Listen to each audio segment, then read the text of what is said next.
Jai Hind, Jai Bharat, and welcome to Dev Talks. As everyone can see, I have with me Mr. Sanjay Dixit from the Jaipur Dialogues, जो आज हमको थोड़ा सा thread bear करके बताएंगे कि ये क्या हो रहा है। पहले बीबीसी, फिर हिंडनबर्ग, कल रात को George Soros.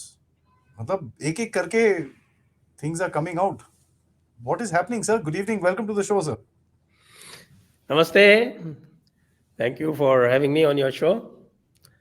Oh, I remember I used to learn classical music, and my ustadi used to tell me that मूर्ख की सारी रैन और चतुर की एक घड़ी. घड़ी, चतुर की एक घड़ी means, घड़ी is slightly longer than a second and lesser than a minute.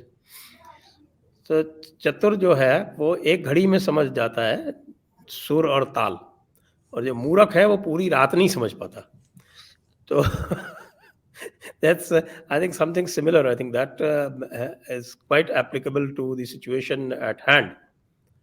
Now, I was actually telling people you should Modi should welcome this opportunity of reviving the memories of 2002 among the people of India, because I think that is going to give him a huge fillip. After all, he got elected in 2014 only, and the memories of those 2002 heroics, as people thought that those were heroics on his part. They don't know that he actually tried his best to control the situation. But in the people's imagination, they were his heroics. They put these, what is called, the troublemakers in place, and taught them a lesson for generation. That's what the people at large thought, and that was instrumental in his becoming the prime minister.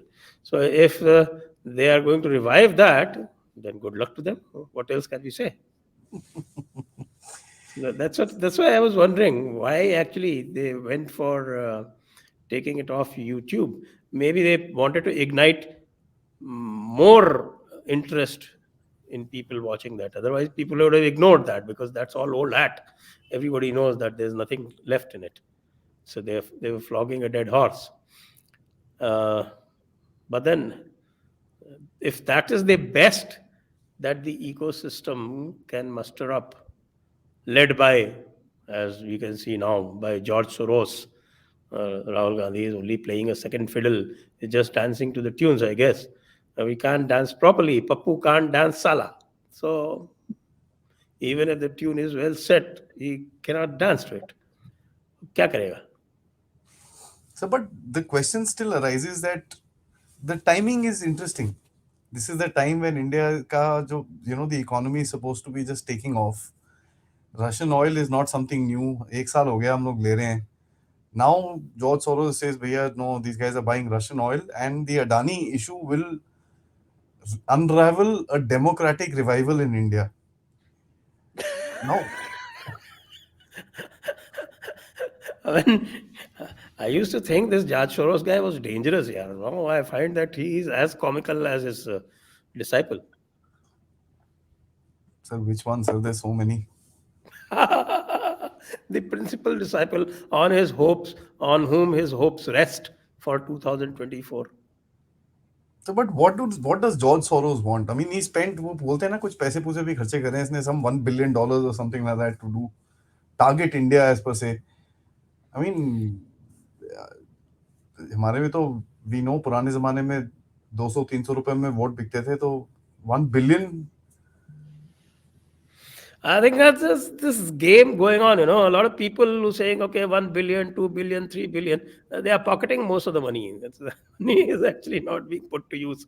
If it is at all being put to use, it is being put to use in matters like Bharat Jodo. Bharat ko kya jodo? The people who are there in Bharat Jodo are all past masters of Bharat Todo. So I think it's a very good money down the drain. I mean, probably if they had hired somebody simpler, somebody maybe even from a small town, he would have done a better job. And maybe he would not have cost them even $1 million. But these are, I should say, that what is it? What is it called? These are all high-fangled hobbies. It's their hobby to destabilize elected governments. It is their hobby to do regime change. So they think that they can pursue this hobby simply by uh, pumping in money. But that doesn't work beyond a point. After all, Netanyahu is back after hardly a year. After all, they got rid of Boris Johnson only to get Rishi Sunak Mhm. from the fry pan into the fire. Fire. And at this rate, they are actually, what they're doing, according to me, they are bringing in the Pulwama effect a full year before the event. So, if the Pulwama effect could propel Modi to 303, then this kind of an effect will probably take him beyond 303. And that when actually his own core voter is not too happy in the core Hindu issues. The people who care for core Hindu issues, they are not really too happy. But now what will happen is that they will all put all this, all their discomfiture, all their disenchantment behind them, and they will close ranks with Modi. That is what is interesting, sir. What they want is not what they're getting. Wayne, that's my next question. So, see, these guys supposed to be very strong philanthropists, as they call themselves. Of course, the World Economic Forum. You've got Klaus Schwab, you've got Bill Gates, you've got George Soros, you've got these big names. They've got multi-billion-dollar organizations. One would think that, as you said, they are scary people. They have power, they've got control, they've got this and that. One would think that there would be somebody telling them, yeah, listen, this is not going to work. You need to find another way of doing things. You want to do gauge on to real issues. India works on real issues today. Is this arrogance, or is this just like, Joe, what we are doing is correct, whatever it is? We don't care after that. What is it, sir? Actually, it's a very curious situation. What I find is that in the West, the capitalist, especially the people who are in the big tech, they have become the biggest leftist. And that they have done in order to protect their bastions. And therefore, they put their money all over the world to create monopolies and to create, what should I say, uh, to create surrogates. And India is not something that they can create surrogates easily because India, as you said, works not only on real issues. Now there is, thanks to the internet revolution, there is a gradual understanding that modernization does not necessarily mean becoming a slave of the West. And I think very subtly, Narendra Modi also pointed that out when he put forth those five resolutions during the Independence Day address. And the point number two of that is getting mentally decolonized, मानसिक गुलामी से मुक्ति. Dr. Jayashankar, I think 2 days back, while addressing a World Hindi conference, is put it very succinctly that modernization does not mean westernization anymore. That uniformity doesn't mean just the Western values, that there is a diversity of values. Indian society knows how to celebrate the difference. They know that the Sat, the truth, or as we call Ishwar, manifests in different ways. It's not a one size fit all kind of a situation. So that's something that is beyond the understanding of these uh, Western bigwigs who are educated in their own binaries. I guess so, sir, because the entire propaganda they've run against Russia is kind of worked in the Western countries. So I guess, for them, it's like It's working here. Why not in India? India is these, uneducated street dwellers. What will they know what's happening? So that is again, this is the lack of understanding of the country. But sir, I want to bring about one thing. The BBC thing when it came out, one of the things that we saw, the Western powers didn't say anything. Otherwise, one of the State Department, one assistant super assistant Secretary of State would come out. One statement will be there. Nothing. This was quiet. It was only the leftist and the Islamist side that started screaming about it within India and even abroad, which told a lot of us that there is something to do with China. Then we found out Huawei, and all that things started unraveling. Why do you think the West kept quiet, sir?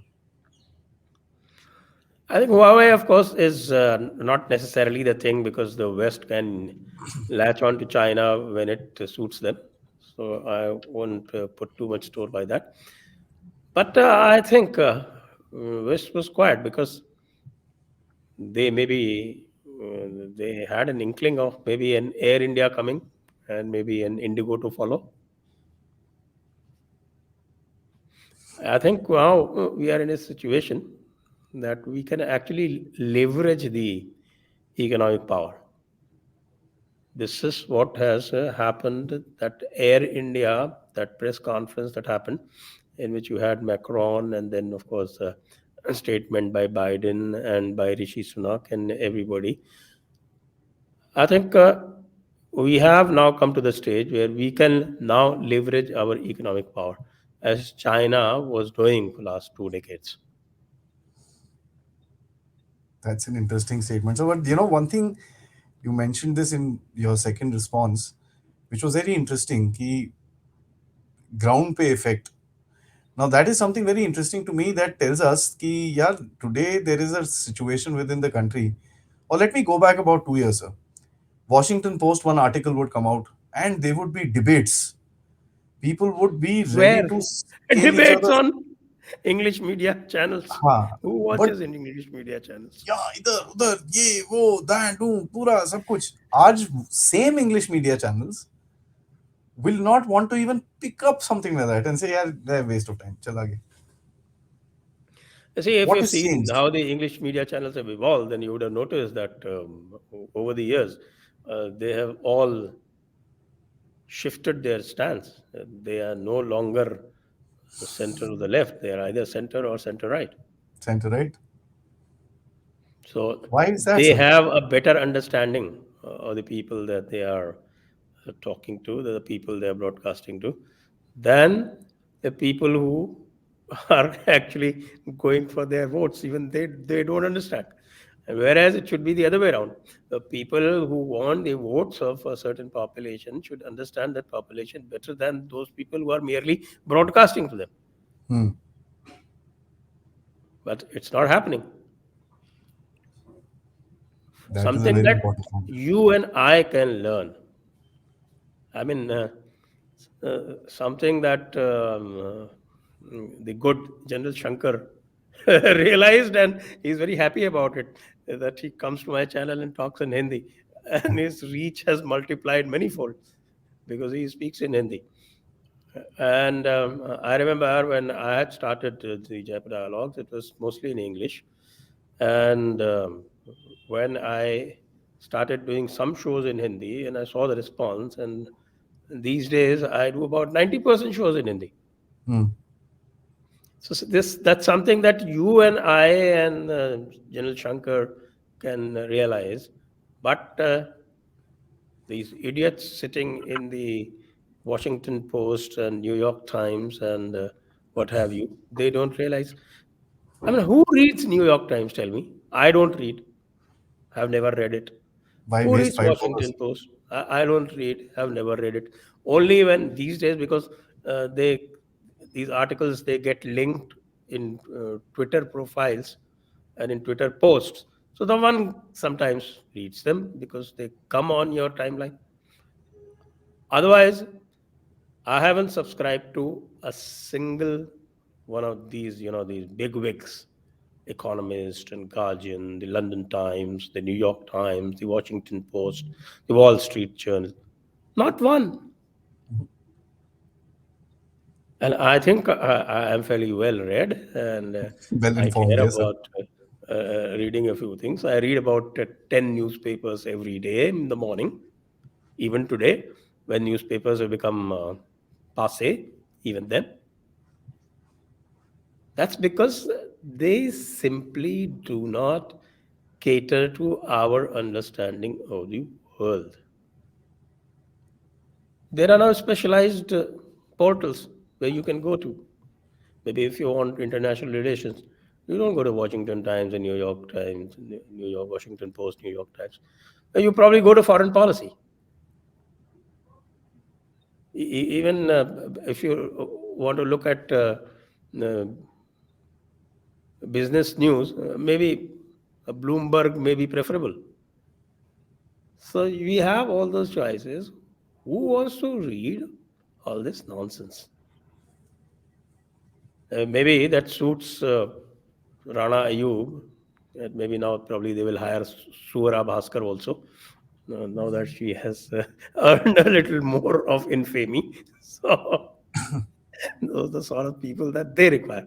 And those are the sort of people don't require. So they have absolutely no understanding of the Indian mind. What is that Indian mind? I think we have discussed on your channel some time back. Sir, thought process leaders are supposed to be people with their hands on the pulse, and they are shifty, if I may. They are not steady, they're shifty because they want to be leaders of the thought process. They don't want to be left behind. So when we see that the leaders, so called, of thought process, processes which are driving these processes, and India, mein to, sir, at the end of it, they're all useful idiots. There is no question about it. There is nothing beyond that.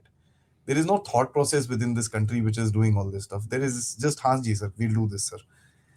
So the group which are called the neocons or conservatives or the globalist agenda as it's called, they're all part of this. This entire gang is part of it, sir. What do they actually want, sir? ठीक है, okay, let's understand they want to remove the current dispensation. Then what? Will they be able to control a country by putting somebody of their choice? Uh, Precisely. You actually hit the nail on the head. There's a saying in Rajasthani. The Rajasthani saying is that uh, बिना मामा से तो काना मामा अच्छा. Sometimes there is another variation who says that okay, अंधे मामा से तो काना मामा अच्छा. Kana Mama chai. Mhm. Hmm? So a lot of people would be dissatisfied with Narendra Modi. A lot of issues of people think, especially issues of internal security and all. A lot of people who mm, they keep abusing, cursing Narendra Modi day in and day out. But when it comes to voting, then they think that okay, shall we go back to the Andha Mama? You getting what I'm saying? They don't want to go back to the Andha Mama or they don't want to be Bina Mama. They want a Mama. So if they have only Kana Mama, so they go for Kana Mama. That is the situation. And these people, they are not providing two eyes at all. They continue with their blind acts. Mhm. Eh, One of the biggest evidences of which is this Bharat Todo Yatra, Bharat Jodo Yatra, Bharat Jodo Yatra. And I think we were having a lot of fun one of these days that, okay, we were discussing and saying that, okay, this is actually sponsored by the BJP because no person in his senses would do this kind of a yatra and having the aim of replacing the BJP because everything that is this yatra is doing is actually reinforcing the image in the minds of the people that this guy is Andamama and we just don't want to go to him because he's not learnt anything. He keeps parroting issues. He thinks that if he says the same thing over and over 100 times, then it will get fixed in people's mind.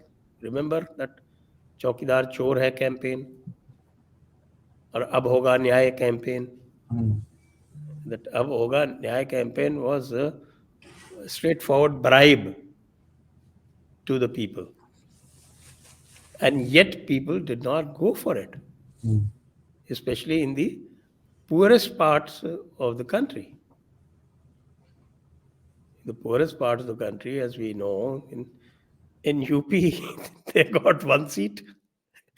In Rajasthan, they got zero. In Haryana, they got zero. In Gujarat, they got zero. In MP, I think they got one or probably two. Uh, Even Jyotiraditya Scindia lost his seat. In Chhattisgarh, where they had come with thumping majority, they got two. These are the poorest part. And in all these places, Congress drew almost a blank. And Congress, of course, drew a blank, a near blank, even in West Bengal. And I don't see any changes happening in these areas, even in 2024. If anything, BJP might win even more in Maharashtra. They I may. mean, you will reinforce it. Yes, sir, you're absolutely right. I'm just trying to analyze. You see, when it comes to Modi versus Rahul, even the fence sitters, they don't go with Rahul. In a Modi versus Rahul situation, Rahul has not a hope in hell. Not a hope in hell. And now they are going under even in Telangana. Andhra, of course, both BJP and Congress are zero. But to me, it looks like Congress is going to go below 30. Sir, I have this small little thought process, and I'd really request your opinion. You're a observer of Indian domestic politics. I'm not that very focused into it. मैं ज़्यादा military geopolitics इसमें ज़्यादा focus रहता है मेरा. Sir, I personally feel that the domestic politics of this country is so heated up and it is so polarized, so that the entire janta of the country keeps looking at that and does not look at the larger picture. It is basically, in my opinion, is a diversion. So there are people like George Soros and all these guys who will keep on fingering and keep on creating these domestic political tamashas within the country so that India does not realize its worth. You had this Air India deal with four presidents of countries of the world leaders saying, "Bhaiya, thank you so much, yaar. आपने हमारी, you're giving us a million jobs." But you will also have a हमारे silly, stupid political incident so that India is kept away from that, sir. What do you think about this particular hypothesis, sir? no, I think this is a useless exercise, and actually comes from their arrogance, as you mentioned Yeah. earlier. Just look at the arrogance of George Soros. What he says that okay, because of Adani, the democratic revival will start in India. And what has happened? Okay, they were thinking. In fact, I think there's an article in the New York Times. Is it New York Times or some other periodical? Probably New York Times, where they are wondering why the Indian economy has not tanked in spite of 100 billion loss in stocks by Adani. Yeah, yeah. Bloomberg has done this earlier, yes, sir. Hmm. So can you imagine the foolhardiness? Is the Indian economy or the Indian stock market dependent on just one Adani? And those Adani stocks are also recovering, by the way, anyway. Yeah, So, yeah, all back, sir. They'll be back in the next 2 months. That's what a lot and of in people the say. next 2 3 months, they will be back to their old level. That is why I bought Adani ports. My first ever stock purchase, I did not even have a demat account. Now, after looking at this, they say, okay, Adani shares have crashed. I said, okay, this is a great opportunity. We will never get Adani shares this cheap. Yeah. So let's buy them while there is a time. And because I did not have a demat account, I got delayed. and I could not buy Adani ports at 390 level. I bought it at about 560 level. What's touching 600?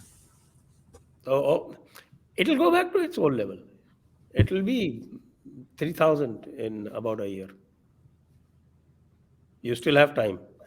Thanks for the stock tip is coming, guys. Hot stock tip. Let's pick it up. I mean, see, that's what he's done, and this is a prime example, sir. You have probably bought it for the factor that, boss, how are they targeting an Indian guy? For what reason? You have no business of doing something like Mm, not at all. I just bought it for pure economics. uh, I mean, I with the know the base knowledge that this fundamentals guy is of going to go. Adani. We know Adani Ports is a hard cash earning cow of the Adani group. And even if you bring it down artificially for a while, it'll bounce back. Indeed. It is bound to bounce back. So I am actually making a killing. I'm making use of the opportunity. It's pure economic sense. Nothing to do with the Adani's India and all. That's bullshit. I don't agree with that at all. That Absolutely. Adani pitch that this is an attack on India, I I don't agree with him because I think Adani also goofed up. He should have had better economic sense. The Dhirubhai Ambani in similar situation had beaten back these Yeah, short yeah, sellers. yeah. Friends of Ambani, the Yes, campaign that he ran. taught them such a lesson that they never touched Dhirubhai Ambani stocks again. They never tried this stunt with him again. So his finance managers actually goofed up. They should have had a better sense at when they were dumping the bonds and they were taking short selling positions. Then they didn't realize. You know exactly the number of stocks being traded every day. Yeah, In fact, the big ones they keep an eye every minute, and yet they were not able to forestall this. They should have bought all the short selling scripts, all the stock that was being sold short. They should have bought it. Then we'd have seen how they would have settled in 3 days. exactly. Then there would have been a complete rush out, and people would have been wondering, "Hey, hua kya?" Dhirubhai Ambani, those times, the settlement used to be every 14 days, Yes, sir. Now it is 7 days. every alternate Friday. Every alternate Friday it used to be. And he managed to uh, protect himself for 14 days. Yes, sir. And Ambani couldn't protect himself for 2 days. It's T plus 2 these days. Adani, yes, sir. That is true. So, but now my This was actually goof up by his own finance people. So he shouldn't be saying that it's an attack on India. It was an attack on Adani. The guys who were making an attack, the Indian people, they actually made a lot of money out of that. It was a vested interest. It was a vested interest attack, which they have been doing. Twitter, Actually, I have always wondered why this speculation is still allowed in the stock market. Twitter, sir. How can you sell shares which you don't Elon have? Musk used it, so that is true, sir. Sir, but Mera, I've got two more questions. One is, what does George Soros actually get? I'm sure a lot of other channels will be covering who's George Soros, what all he's done with India before. So I don't want to get into that. My point is, what is he going to get? What does he get? Does he get money? Does he get what does he get? I think it's one of those self-obsessed people who think they can change the world just because he has the money. He thinks he can run the world, or he can fashion the world in his own image and have the world run as he wants. Anyway, now he's too old. He won't survive. As somebody was saying that, okay, that I think there's, I don't know whether it is fabricated or it is true, but there is a chat GPT conversation going on, is being trended on Twitter. That says that somebody asked chat GPT, when is George Soros going to die? So ChatGPT says that okay, we cannot predict the death of anybody, but obsession that he has with Narendra Modi, it is highly likely that he will not survive Narendra Modi getting back into a third term. Oh God. See, I think this is what most likely it is fake, but then whatever it is, it actually is stating the truth. so this is what India has come out to. You know, within 2 years, 2.5 years, I think COVID did a lot of change to India. जो self confidence आया India के अंदर during COVID. You look at COVID. I always say this. COVID is like a point in the time. जो time graph में this is a point where China fell down and India started going up because, and if you look at it, COVID was the time India's image literally switched.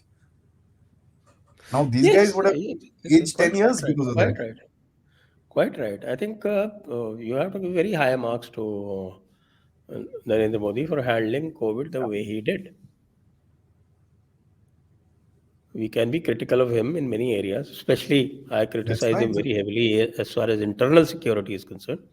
But when it comes to foreign policy, when it comes to COVID handling, full marks. Fantastic. No questions, So, sir. I mean, our name is so good in the world today.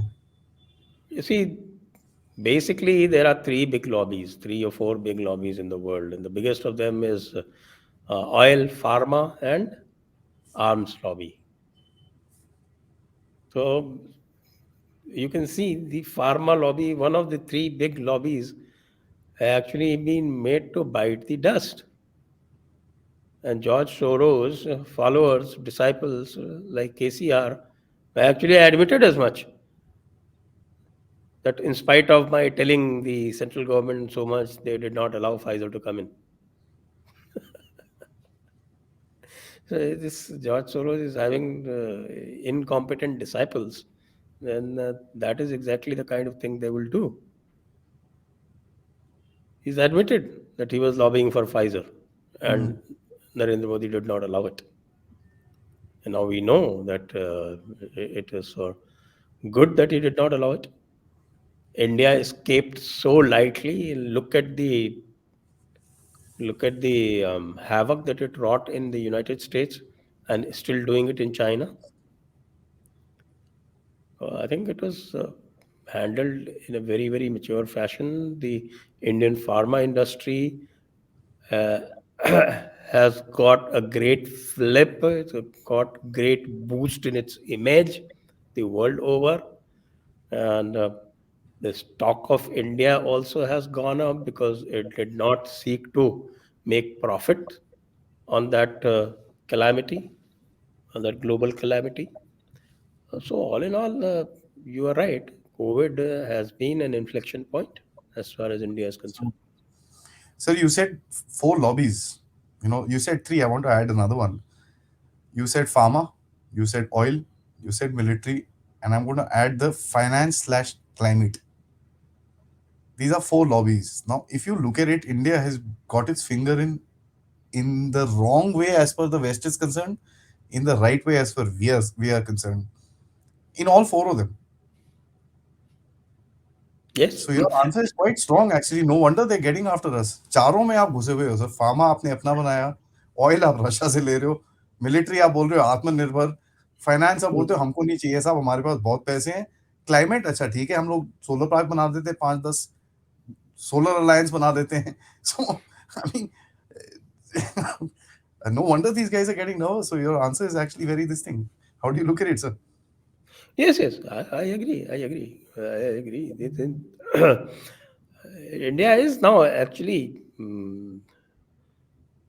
making things happen on the global stage, and also talking tough, especially Dr. S. Jayashankar's repartees and reposts to the West, when especially to uh, these uppity kind of Western reporters. They ask him questions and he gives it back to them in his understated, sophisticated manner. I absolutely love it. No question, sir. This is a realization because I think आपका जो आखिरी the last answer that you brought about, this is a realization. Four big lobbies in the world, and we've got our fingers smack dab right in the middle in all four of them. So there is not one thing going. And on top of that, you're throwing money to generate 1 million jobs here, 1 million jobs there, this, that, and the other. So their hands are kind of tied. Yes, and not only that, look at the way that you are actually helping your neighbors who are with you. The way you bailed out Sri Lanka, the way you bailed out Bangladesh. You see, both Bangladesh and Sri Lanka, they have gone for these IMF restructuring Mm, loans, mm. and the bridging loans, and India has given them guarantees because a lot of credit that they have from India, and every creditor is supposed to uh, take up certain assurances which India has given to them, and on the strength of that, they have got their program sanctioned. And look at Islamabad, what is happening to them? Absolutely terrible. Sanjay sir, thank you so much. I mean, this was a light conversation, of course, but this was a conversation which is very important in certain philosophical things which are happening around us. And especially the last four answer about these lobbies is going to make a lot of people think, I'm sure, that this is where India is today. Look at ourselves 8, 10 years ago. We were a fragile country. People, हमारा joke में हम लोग बोलते थे 100 में से 99 बेईमान but फिर भी मेरा भारत महान. Hmm. Today it has come to a point we can actually proudly say बाकी बेईमान तो इतना कम है बट मेरा भारत जरूर है महान. Absolutely, So that absolutely, is and something which is it is generating a kind of self confidence among the people that will actually further propel India into the global stage. absolutely. Sir, always a pleasure. I mean, I follow your channel very closely, especially the kind of stuff that you do, which is regarding to history and stuff like that. I really appreciate the work you're doing and the time that you've given to me to have this wonderful conversation. Always, sir, I will look forward for another conversation soon enough on another nice and interesting topic where we can threadbare certain things. Till then, sir, Jai Hind. Thank you. Jai Hind, Vande Mataram. Thank you, sir.